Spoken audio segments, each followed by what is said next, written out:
Hello বন্ধুরা, তোমরা কেমন আছো? দেখো, আজকে একটা আলু পটল চিংড়ির জাদুর খাবার। এটা ভালো করে দেখো রেসিপিটা।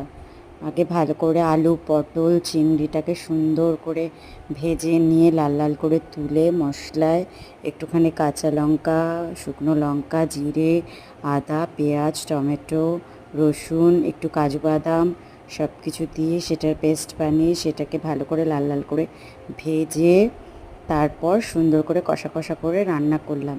এটা কিন্তু একটা খুব সুস্বাদু জিনিস। তোমরা কিন্তু অবশ্যই ট্রাই করবে আর অবশ্যই আমাকে জানাবে যে এটা কেমন হয়েছে। তার কারণ হচ্ছে কি, এই আলু পটল চিংড়ির জাদুটা তোমরা কোনোদিনও দেখোনি, আর মুখে দিলেই একদম জিভে জল চলে আসবে। অবশ্যই এটা খেয়েও টেস্ট করো, সাবস্ক্রাইব করো আমাকে, লাইক করো, কমেন্টস করো, বেশি বেশি করে আমাকে ফলো করো। তার কারণ হচ্ছে তোমরাই অবশ্যই আমাদের সব কিছু, আমাদের যারা নতুন নতুন ইউটিউবার আছি তাদের জন্য।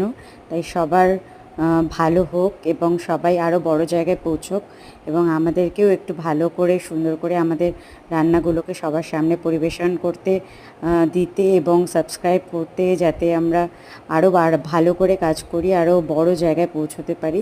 তার জন্য অবশ্যই তোমাদের আশীর্বাদ ভালোবাসার খুবই প্রয়োজন। তোমরা অবশ্যই ভালো থেকো, সুস্থ থেকো, এবং অবশ্যই চাইবো যে এই রান্নাটা এত জাদুর রান্না, পুরো এই স্বাদের কিন্তু কোনো ভাগ হবে না। এই স্বাদটা একদমই নিজেদের। তাই টাটা, বাই বাই, ভালো থেকো, সুস্থ থেকো।